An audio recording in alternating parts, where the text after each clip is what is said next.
Peace, kings and queens, gods and goddesses. It might not seem like it, but I am very grateful. I just also had a very long day. But of course, we have to talk about it.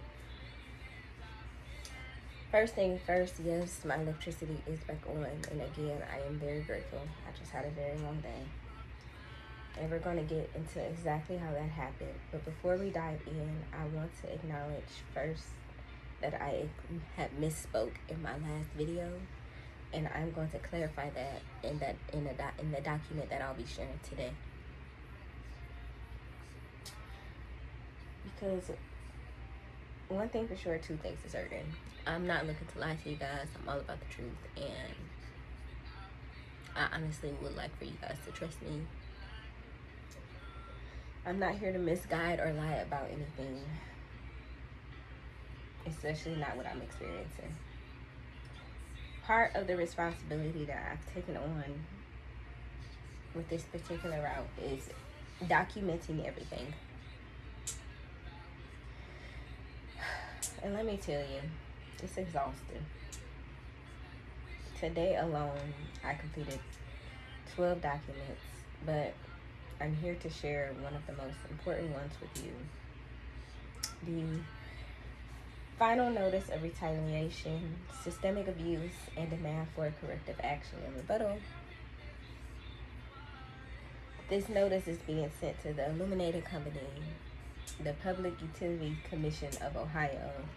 It will be submitted to the DOJ and the Health and Human Services Civil Rights Divisions for the record. And I'm just going to go ahead and start and share the document with you guys. And I'll be sure to let you know where I messed up at the first video. Final notice of retaliation, systemic abuse, and demand for corrective action and rebuttal. Subject: unlawful electric service termination. Evidence of retaliation and systemic abuse.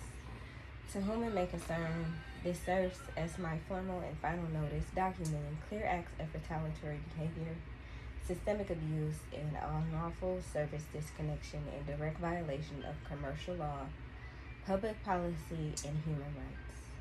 You are hereby placed on notice of immediate liability. Let me be clear, this disconnection was not the result of non-payment. A good faith payment was submitted on June 28, 2025, and I received confirmation upon completion. On July 11, 2025, this is where I misspoke about what the email said, but we're going to keep going. I received the email from your corporation stating that an overdue balance of $1,029.35 needed to be paid by 7/17/2025. Within that same email, it explicitly stated, click here to make a payment. Now, there are two critical contradictions here. Nowhere in that communication did it state that the balance had to be paid in full, as well as the link provided directing me to my online account where a partial payment option was clearly presented, further confirming that partial payment were being accepted, which is why I proceeded to submit another good faith payment on July 13, 2025. So when my utility was disconnected on July 22nd, 2025, I was both unexpectedly and deeply confused, especially given that two payments have been made within a 30-day period and the platform allowed them to process. Following the disconnection, I contacted the customer service number listed on the shutoff notice that was taped outside of my apartment building. The notice explicitly stated, due to no response to our request for payment regarding your past due electric bill, your electric service has been disconnected. This statement was both misleading and inaccurate. While I did not have the funds to make a full payment at the time, I was already aware of the medical certification process, which protects services for 30 days when a household member has a qualifying condition. such as my son, who has asthma and relies on a nebulizer to assist with breathing.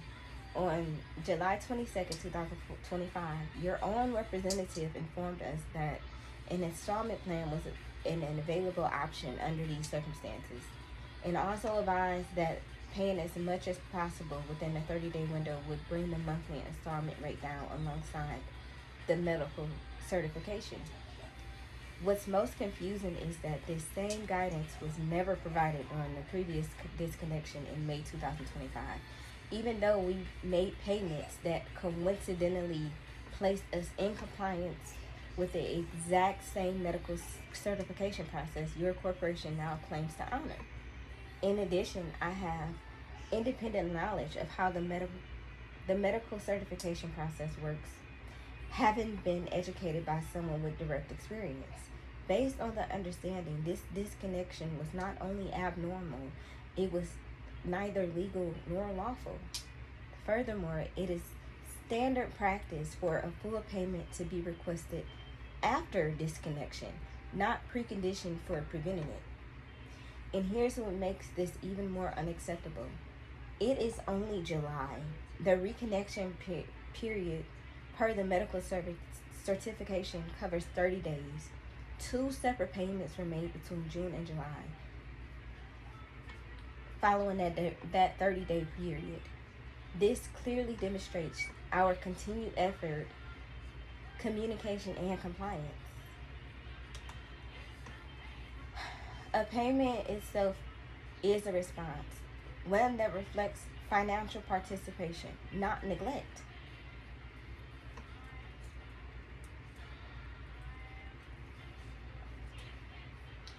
If 2 payments were received and reconnection protections were in place, how can it be claimed that there was no response? Why was the service disconnected again? This pattern reflects a serious inconsistency in your communication and procedures, one that directly impacts a medically vulnerable child in a household attempting to follow every process available in good faith. Your internal records and communications demonstrate full awareness of my child's medical vulnerability, prior documented hardship, and ongoing payments towards a balance.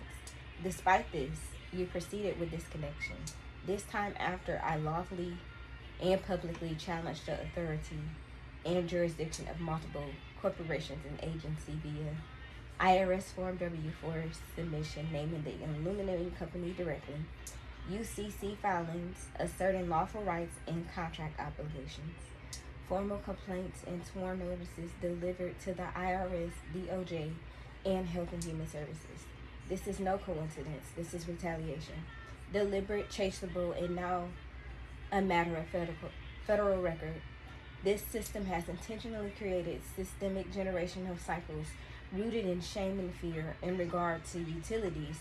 But the gag is you've wrongfully, illegally, unlawfully, and unjustly turned natural-born rights into privileges. Electricity is not a luxury. Access to power, especially in homes with children and medical needs, is a basic human right under Article 22 and 25 of the Universal Declaration of Human Rights.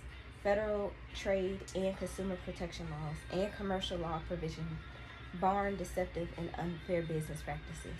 By knowingly obstructing my access to essential services and weaponizing disconnection as a form of intimidation, you have committed administrative fraud and contractual breach under the color of law. Statutory and commercial law references. For your review and required rebuttal, the following legal authorities are invoked. Congressional Record, March 9, 1933, H.R. 49, page 83. Under the new law, the money is issued to the banks in return for government obligation, backed by the credit of the nation. It will represent a mortgage on all homes and other property of the people of the nation. Title USC 18.8, obligation or other security of the United States. This includes all checks, drafts, bills of expense, and other instruments of value issued under authority of Congress and the U.S. Treasury. Title 31 U.S.C. 3123, payment of obligation and interest on public debt. A. The faith of the United States government is pledged to pay in legal tender and principal and interest on the obligations of the government. B. The Secretary of Treasury shall pay interest due or accrued on the public debt. These statutes confirm that all debts are obligations of the United States, and the instruments used to tender payments fall under lawful protections recognized securities.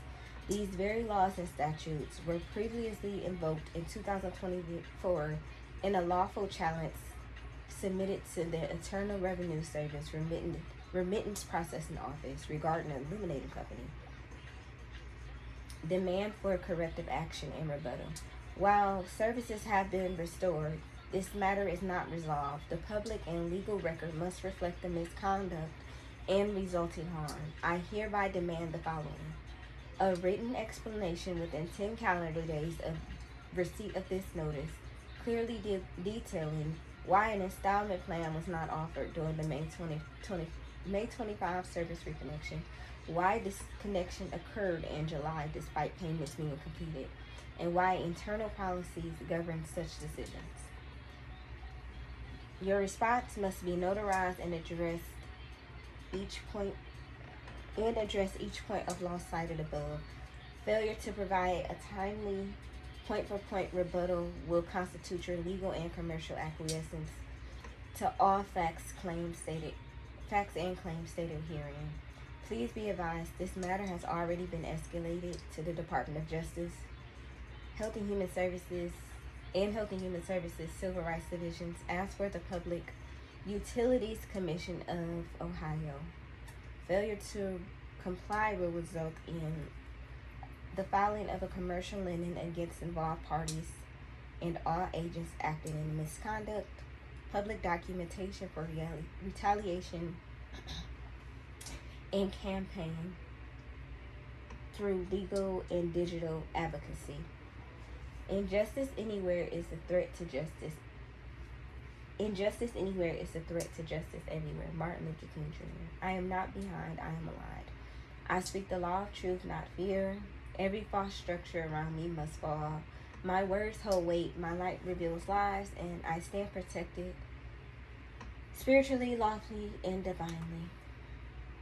All rights reserved, all filings lawfully executed, all records preserved by Heaven-Marshay Holt, living woman, authorized representative, executor of estate, UCC 1-308, without prejudice, all rights reserved.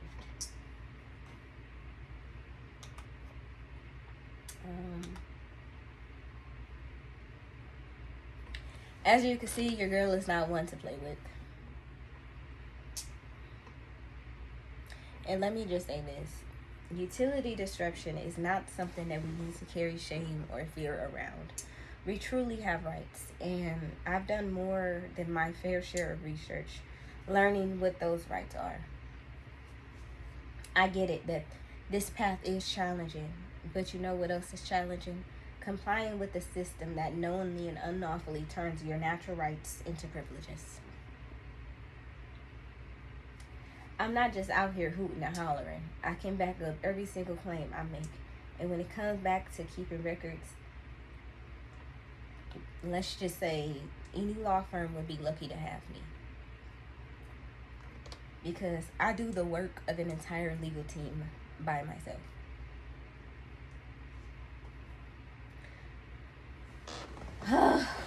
And just when I thought I could exhale, here we go again. Today, the illegally assigned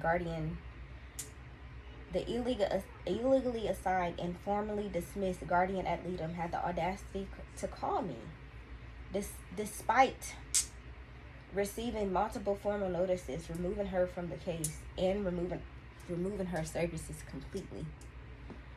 So now I have to add that to the record and formally notify her again. Considering this, I'm sure that another round is on its way from the court. On top of that, my children's counseling services were abruptly terminated today due to clear ethical, lawful, and procedural violations. So now I have to formally notify and report them as well. Ask for find them new counselors. Yippee. This is truly insane to me, y'all. All I want to do is be a mother. Rightfully. Without third-party interference, without harassment, and without repeated harm.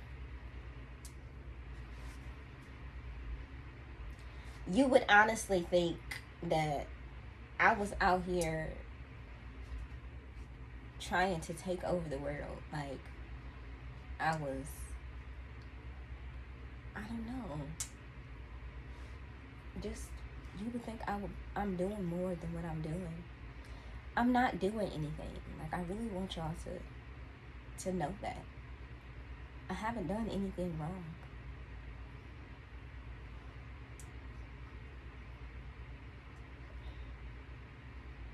But we'll be reviewing the other documents at another time. Pray for me, y'all. For real. This shit is insane to me.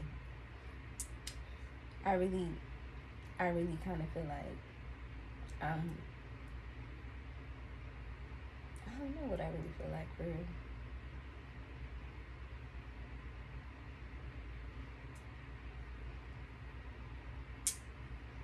But I love y'all. I appreciate your presence. Stay grounded, stay informed, and never forget we have power.